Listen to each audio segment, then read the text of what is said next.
Joining us today on Moms Matter is highly acclaimed author Joanna Rakoff. She is best known for her memoir, My Salinger year. My Salinger Year, which has been made into a motion picture. And she's here today in LA because of On Being Jewish Now. So we met because we both contributed to this. And I'm just so honored to be even contributing to the same book as you and to be in the same space as you because you are so talented. You are so talented. I don't know if that's true, but I'm happy to be here. I was introduced to your interviews by my friend Liz Silver, sort of this past year, and so many of them really helped me through this past year, and I sort of feel like we're friends in my head. I know. Isn't it amazing how Instagram has brought together such a beautiful community? I think of like-hearted, value-driven women and men. But I mean, really, this past year has been so difficult. You're a mother of three, as a mother and as an author. How has it been for you as an author since October 7th? It's been hard in myriad ways. I mean, the sort of, as a writer, the bottom line is actually that I found it really difficult to work this past year. I have a new book that I really need to turn in. It's overdue. Like many writers, I work a little bit more slowly than I would like to. And I just found myself so distracted and so frightened at times by rising anti-Semitism and just also all sorts of conflicting feelings and thoughts about what was going on in the world. I live in a college town, Cambridge, which was, of course, in the news. My husband teaches at one of the big research universities there, MIT, and he's also in an administrative role. And all the strife on campus was really a lot to handle. So it was a hard year for me creatively. I couldn't quite think and access my ideas and the story for my new book. Yeah, that makes sense. Did you feel attacked at all personally as a Jewish woman author? I didn't feel attacked personally, but there were things that happened that made me feel confused and concerned and upset about the literary community of which I had been a part for my whole career. You know, I've supported myself as a writer since I was quite young. And before that, I worked in publishing and in magazines. And there are all sorts of writers who I came up with who, even if they weren't close friends, they were people who I thought of as, my peers, people that we were sort of on the same page.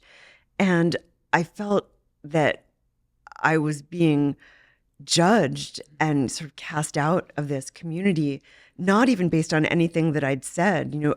No one knew my own views about the situation, about Israel, anything, but just purely because of being Jewish and also because of presumptions. My son was in Israel on a gap year on October 7th. And people knew this. On October 7th, of course, my phone blew up with writer friends and all sorts of friends asking me if he was okay. And, I had, of course, told tons of people about this, told everyone about this. I was so excited that he was going. He'd wanted to go since he was 8. He'd never been to Israel. And I think because of that, people made certain assumptions about me. And though I was not sort of personally attacked, I felt a little bit shunned. And I have many friends who felt this way, whose views and ideas also they didn't publicly speak out, but they felt really sort of betrayed by the literary community in a way, and still do. So painful. It's so difficult because, like you say, you've been doing this your entire life, and before October 7th, everything was fine. So you were a Jewish female author, and you were loved and accepted, and there was no really anti-Semitism that you felt. I didn't really feel any at all, ever. And in fact, I felt really like I was in a world and a community where it was kind of good to be Jewish. In publishing, there's a pretty strong Jewish contingent. Lots of editors are Jewish, lots of agents in the media world, lots of editors, lots of people I worked with, so many of my friends. And there's also just, not to get all like English professory, but there's a tremendous lineage, of American Jewish writers who I felt myself to be a part of this lineage, and it meant a lot to me, thinking like I'm writing in the tradition of Saul Bellow and Cynthia Ozick. And, I for a while edited a Jewish magazine and assigned many stories about Jewish writers. And it was kind of an exciting thing to be rather than a frightening thing to be. Right. I mean, well, you wrote a highly acclaimed memoir that was turned into a film, and your voice as a Jewish woman came out through that memoir. Yeah. And it was made into a motion picture, so there was no issue with that. And No. did you feel that you were portrayed well when you saw it all come to fruition on the big screen? I did. I really did. I was really involved in the making of the film. And, I sometimes say, oh, I was so lucky because I got to work with a director who, and a production company who were just incredible. And from the start, they said to me, we can't make this film without you. We need you to be as involved as possible. And so I was a consultant on the film. I consulted on every aspect of it. I collaborated on the screenplay with the director and ultimately did a final pass on it. I was rewriting scenes up until the time we went into production. That's incredible. Yeah, it's really unusual. And, I was lucky, but I also did choose to go with these people rather than a much larger, more corporate option company, whatever you would call it, because I liked their approach. And I knew they weren't going to betray me. I knew they weren't going to portray me on screen as someone very different than I am. I knew they weren't going to take the book and turn it into something it wasn't, which, as you can imagine, when you're selling the rights, you talk to people who are like, what if your character has an affair with J.D. Salinger, that kind of thing. And you're like, no, that didn't happen. No, absolutely. You're like, no. So I loved the way I was portrayed, and I loved the actress who portrayed me, who was my first choice. Who was the actress who portrayed you? Margaret Qualley. Wow. Who I love and who I think is a genius, and really just took on this role she was 100% in the role. She read every book that I mentioned in my Salinger year, and there are a lot of books mentioned.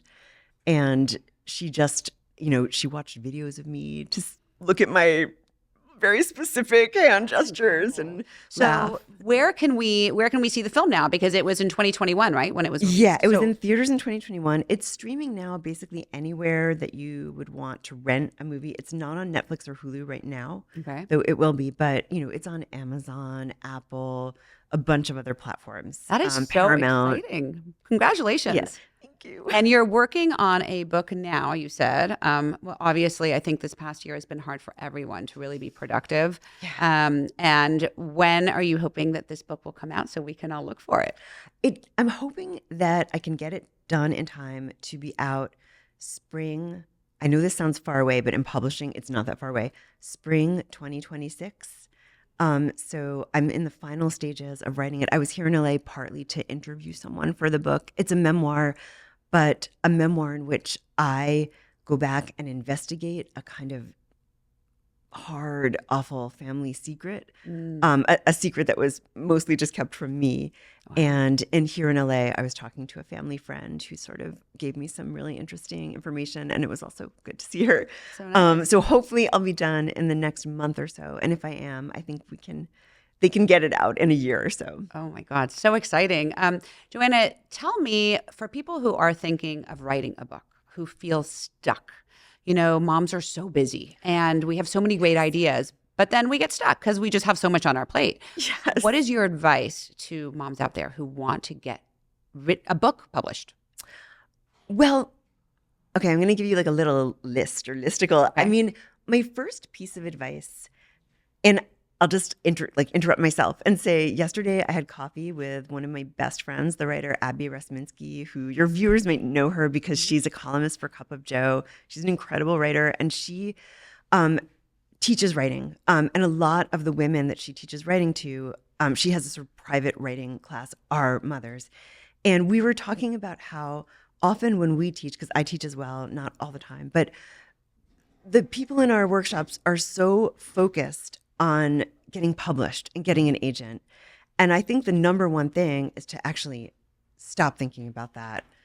When I wrote my first book, I was working as a writer, more as kind of an arts journalist. I was freelancing for different magazines and kind of divided my time in half between my articles that I did for money and the novel that I was writing. And I really did say to myself, like, I was someone who had worked in publishing, so publishing was very real to me. But I think I maybe learned from the experience of working in publishing that the more you think about it, the worse your book is going to be. You have to write a book because you have no other choice. That's all you can do. It's not something that you do because you want to be famous or because you want to make a lot of money. It has to be sort of the only option for you. And for me, I tried to do other things that were a much easier path, and I just somehow couldn't. I kept fighting it, and there was no other option. But my other brass tacks advice would be to go to bed early and wake up early. And even if you can't write before your kids wake up, because I know everyone watching this is thinking, but I wake up early, and then the earlier I wake up, the earlier my kid wakes up, and I'm sitting there drinking coffee, and my kid is like, "Mommy, make me banana pancakes." And you're like, "But it's 5, you're supposed to sleep till 7. And that, of course, happens to me. But if you keep doing this and make sure that you're rested, you can't sacrifice sleep ever. That is my advice to everyone in the world. But your mind is always fresher. When you're a mother, you are being pulled in all directions every second of every day. And the specifics of it are different depending on your situation. But no matter what, your brain is crowded with like, oh no, I have to order the sunscreen. Wait, we don't have, the gluten-free crackers for that kid that's coming over. I have to order the birthday cake, like everything. And in the morning, that doesn't quite kick in yet. So if you can get up and just, even if it's 15 minutes, even if you don't write, even if you just sit by yourself quietly with your phone somewhere else, that will get you on the path to writing that book that you're not thinking about publishing. Well, I love that, but that's great advice because you're saying it's got to be of urgency, a passion project rather than wanting to publish something to be famous or to get something on the shelves. You've got to really have something to say. And if you have something to say, then it'll happen. Yes. And you also have to have a kind of idea of what hole you want to fill in the world. So often a book for anyone, even for someone who's written 10 books, that novel or memoir or whatever it is comes out of you reading and reading and reading and seeing, wait, there's nothing about this. There's nothing that says this, or there's nothing written in this particular style. I don't see anything in a voice like this. And that idea kind of builds and builds in your brain. And then suddenly you hear that first line in your head, or that character starts to form in your head, And I think you have to, this is a different piece of advice, but in a way you have to figure out the things that you can disallow from pulling on you. And it's really hard to do. And for me, what that is digital everything. Like I have a lockbox for my phone. I keep my phone in a lockbox for a lot of the day and night. And it's also for me, and I think this is probably really real for everyone out there, and maybe you too, Shireen, volunteering at schools, I don't volunteer at my synagogue. I don't volunteer for any of my kids' activities because I feel like there are people who are doing other things and they can afford this brain space. And to them, this means a lot. But to me, if I did this, it would be the end of my work.